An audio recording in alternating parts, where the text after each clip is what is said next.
Hello, welcome to Miniature Realms. My name is Stuart. Games Workshop kindly sent me a copy of the new core set for Necromunda, so let's take a look.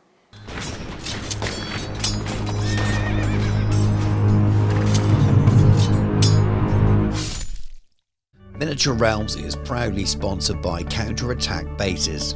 They stock a wide range of counters, gaming aids and movement trays for multiple game systems, and offer custom items to suit your club, your event, or even your podcast or YouTube channel.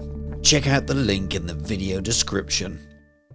Very briefly, before we get down and deep into the starter set, I haven't been playing Necromunda properly since it was called Confrontation.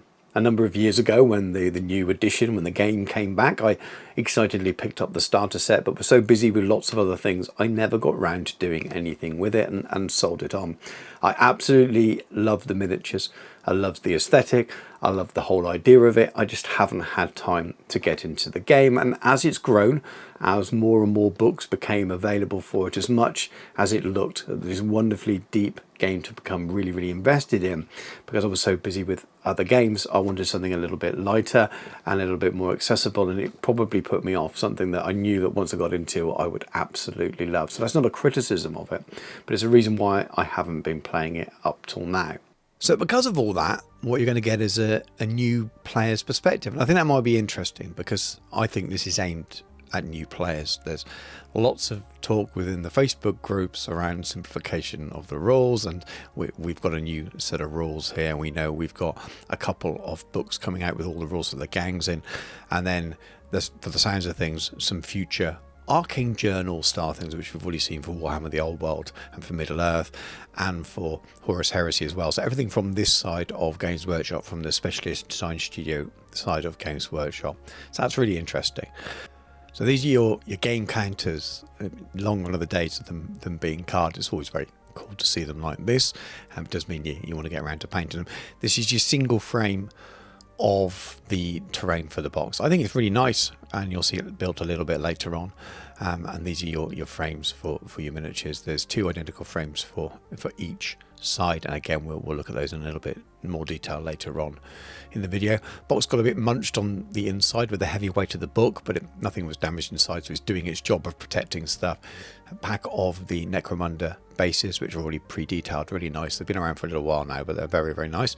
And a set of dice. So I'll open these up and have a quick look.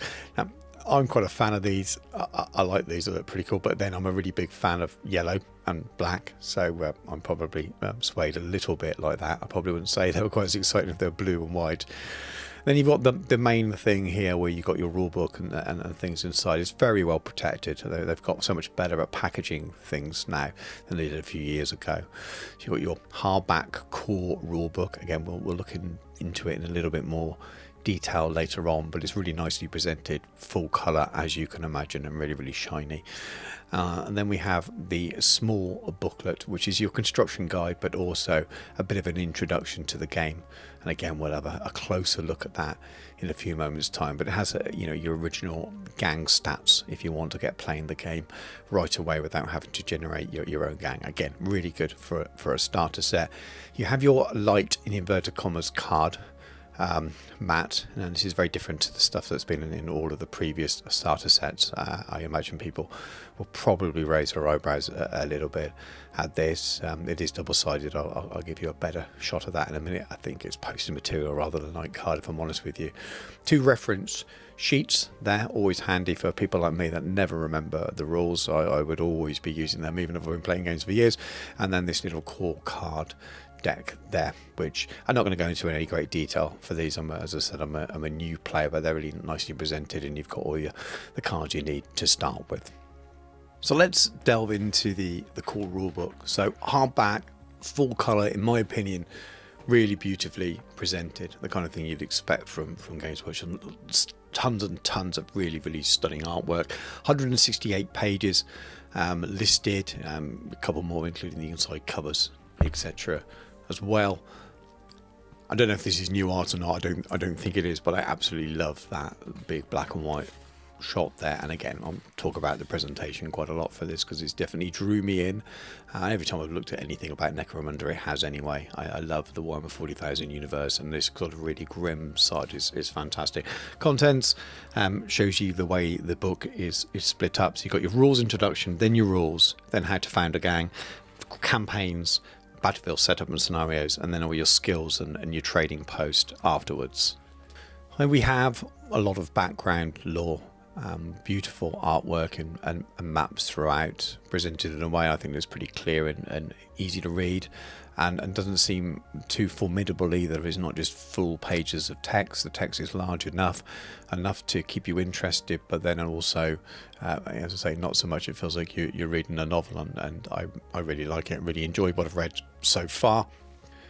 I think it's broken up quite nicely, punctuated with beautiful shots like that really draw you into the setting and the game, and there's enough around each of the gangs to give you a little bit of a tease to get you started, to get you interested in the kind of gangs that you might want to collect outside what's already in the starter box, assuming that you are completely new. I really enjoy the timeline here and the way it's presented as well. I know that's a feature we've seen a lot of core books from Games Workshop over the years. And then we get to the rules introduction.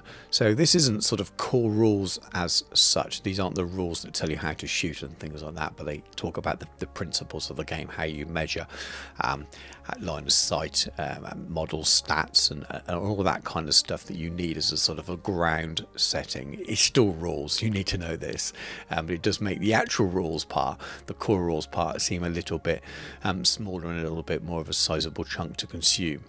So the rules, the actual core part of the rules, take up about 30 pages, just over 30 pages, which isn't too bad at all and feels quite easy to digest. The pages aren't absolutely rammed full of small text as well. It's laid out pretty nicely, and I'm genuinely quite impressed with it. As someone who doesn't really like to read rules a whole lot, I find it a little bit dry at times. I'm much more of a hobbyist and a painter. I didn't find these a problem to read through at all. So that's always a good sign when someone like me likes them. I know there's going to be some changes. I can't give you the full comparisons for the reasons I stated at the beginning of the video. I've not been playing this game.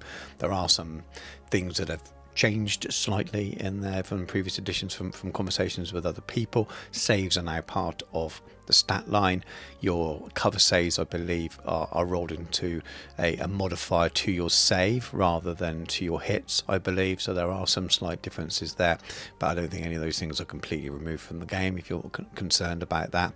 It's very well laid out in terms of explanation for those things as well. So again, give it a try if you're an existing player and concerned before you cast any full judgment on it. I'm not going to tell you it's better because I haven't been playing the previous edition, but as a new player, reading the way it's presented, it feels accessible to me. It doesn't feel like a really, really basic, dumbed down game from reading it. It might be a little bit stripped back from what you were used to, but that's not my impression I get from reading it, that it's this really, really basic, easy game. It feels like it's still made from the SDS side of the business. So the rest of the book is filled with all the other important stuff, like how to found your gang, and then lots of other cool artwork as well. You've got your gang roster sheet, which obviously you can photocopy, and people no doubt use online resources. What is the best online resource for building your gangs? Someone let me know in the comments as a player getting back into it. I know there was something before, I can't remember the name of it.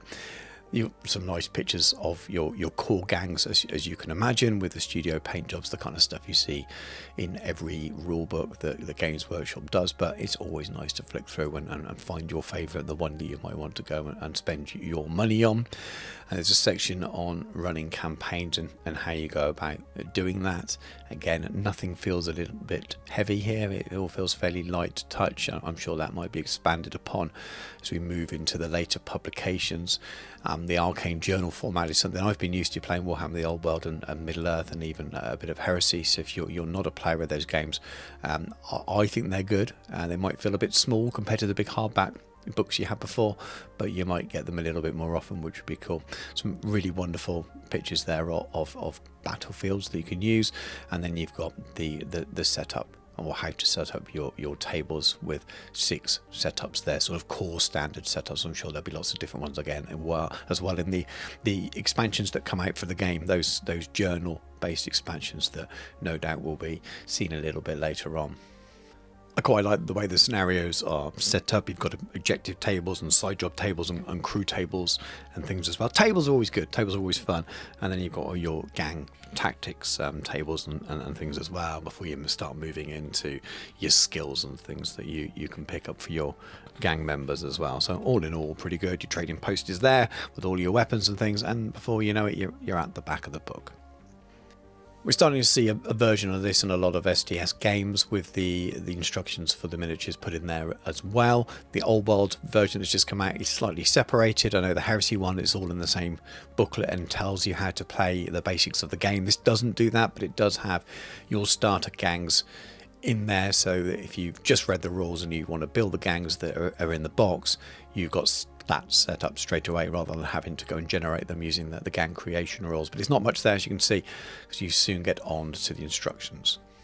Those instructions are full colour, and having built everything in the box now, I can say straight away that they're really easy to follow. Don't have any issues building any of the miniatures at all. I will pop a couple of frame images in for you now so you can have a little look. I know some people like to pause and see what's on the sprues so they can see what they might be able to kit bash or use in other kits and stuff. So pause the video now if you want to have a close look at them. There's only 4 frames or sprues in the box, 2 identical for each gang. And though you can make 8 individual different miniatures because you have different loadout options, but all of the stuff is there, so there are some spares left over, and I'll show you what's left as well at the end of the building part. Now, I really liked the terrain. It was incredibly easy to put together. You don't really need the instructions. I did follow them along fairly loosely. The only thing I'd say with this terrain is there's not really much there in terms of walls, as is quite obvious from the preview, let alone looking at the back of the box. This is all you really make from that one frame. I think it's great. I wonder whether they could have afforded to put 1 extra frame in here, because I think it would have made a lot of difference. And when you see it all set up at the end, I think you'll notice that as well. In terms of building them, as I've already said, they were really easy, and it didn't take me very long at all. Probably only took me about 3.5-4 hours in total, which is still a long time compared to the old days when you could just clip all your arms off your sprues, clip all the legs off all the heads, and kind of build in one bulk thing. I'm still following the instructions now. I built them 2 at a time because each body build then has 2 different weapon loadout options to build 2 different things. There are further options within that as well, so you can choose sometimes to do a particular weapon or something. I just went with the first option each time because that's the way they look on the box art, and I believe that when I'm learning to play the game, that'll be the same as those core gangs that are in that little starter book as well. So I wanted to keep things simple for now. They probably wouldn't be the gangs that I continue using in the future. I've got some squats that I need to finish off, and maybe they will be the ones I go for. I've not got the biggest hands in the world. Some of the Escher parts are quite small, so I did find that using tweezers was helpful in order to get some of the smaller parts in there. You're sticking the Mohicans on the heads and things. They all fit in really nicely. Barely a mold line at all in the whole thing, and they look pretty cool. I might need to do a little bit more cleanup once they are fully dry at this stage. I'm just about to go away on holiday, and I didn't have time to paint these. I normally like to paint some for a starter box review like this, so I'm kind of rushing to get this video done before I go away, so you'll have to forgive the unpainted stuff, and these have literally just been built at this stage, so I might need to go back and do the odd little bit of a tidy up if you spot anything. I quite like the way the Goliaths went together. I found them slightly easier, and I think it's just because they're slightly bigger. You know, that literal size difference made it easier. I like the way that their hair and their heads go together. The heads kind of slide onto the neck and the hair joined together, which was different to the Escher, where you're putting the Mohicans directly on the top. There are, again, other areas that you do want to put on with other tweezers like I'm doing here, but a lot of these are optional things. You don't need to put that on there. so there's definitely room for some customization if you want to. Same with like the shoulder pads and things. You don't actually have to go on there. They're designed to fit on nicely onto their straps, but the straps haven't got left with a gap there, so to speak. It's designed so you could have them on or off depending on what you like. And I'm not really a fan of the Goliaths before this. I thought I'd prefer the Esches, but having built them, I think the Goliaths are actually my favourite miniatures, but they're all really, really good sculpts. I think there are improvements on the originals, on the last lot from the previous starter. I'm much more enthused by these. These are really cool, and I'd like to get some paint on them, so hopefully that's something I can do when I get back from my little break. As you can see, a little bit left on some of the frames here. For the Goliaths, I was a bit smarter and left the leftover bits just from the one frame for better storage, but you've got sort of what feels like half of one frame, maybe slightly more left over.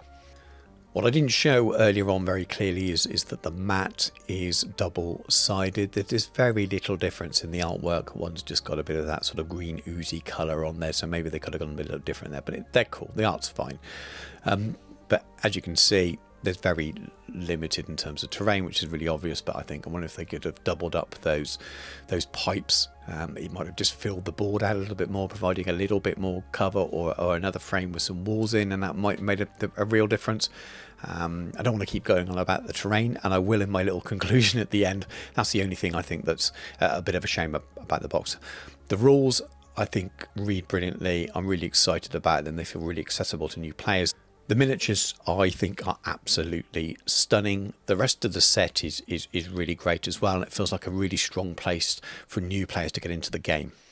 Thank you very much for watching. Hope you found the video entertaining, useful in one way or another. And to my existing subscribers who I don't normally cover this, if you're watching, thank you very much for watching. Hopefully it informs you whether you want to go and pick this up yourself. I'm sure many of you would be interested. There's such a wide range of gamers who watch Miniature Realms are over in the Discord. Go and check it out. They talk about all games under the sun. I know some of you will be big fans of this game as well. So I'm really interested in hearing in a wide range of views. If you were a non-Necromunda player and you're more likely to pick it up now because of the fresh start and you see it easier to get into, and also from existing Necromunda players, how you feel about the change. Do you want a set that's more inviting so maybe it grows and more players play the game, or are you happy with it as it is? All those opinions are valid. Just keep them respectful, and try not to argue with each other too much if you hold those different opinions, because I think they're all valid. Now obviously this is an interesting set. There's a lot of really good things in it, as I've said throughout the video. I think the miniatures are really, really nice. I like them all.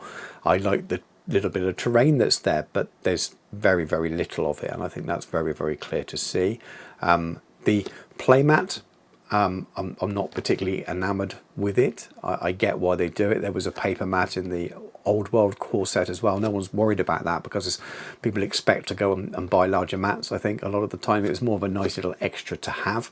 With Necromunda, I appreciate in the past, with all of the card stock boards that have been around and all the extra terrain you could buy, this is incredibly light compared to previous starter sets for Necromunda, be that the original core set or the different iterations that have come out over the years. I think I can understand why this is such a drop off from what people had before, and that can sometimes be okay if this is a new light core set to get people going, which is I think what this is aimed at.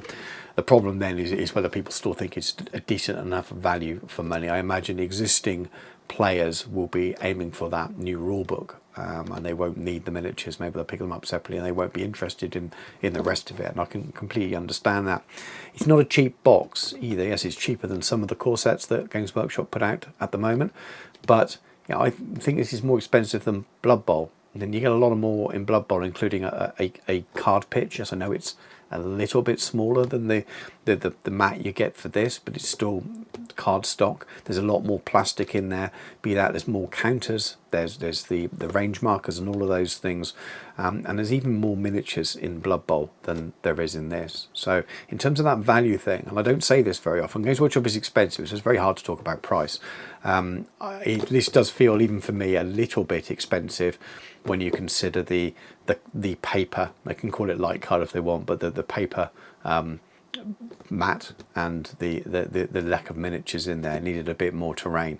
I think That's the negative side out of the way. There is a lot of really positive things as well. Like I said already, I think the miniatures are really lovely. I really like them. Miniatures are always an aesthetic thing, so some people won't, but there's nothing wrong with them. There's no problems with them as far as I can see. And the bit of terrain is really nice as well. It's just incredibly small and there's not much in there. But what you have got is nice. I think the starter booklet is quite handy with your first gangs there to help you get playing.